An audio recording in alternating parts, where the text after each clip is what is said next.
your product is your reputation. We want to have some sort of guardrails on like what gets released out to customers. And also, do they know that this might be a beta feature or something that we're testing? Like we can get things out to people quicker.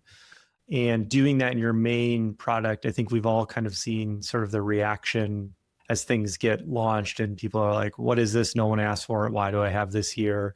And, did they actually get a signal that says that should be something they push forward or not?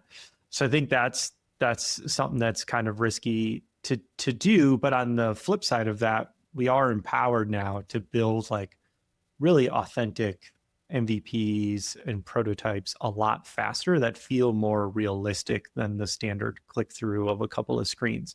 So I'm really excited that we'll be able to test and get feedback from folks on something that looks a lot and feels a lot more realistic.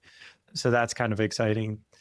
The other risky thing that I've seen is, and we've been a part of a couple of AI process weeks or deep dive sessions, and we've done our own internally, is if you don't really put some guardrails around it, it kind of just will do whatever it wants to do.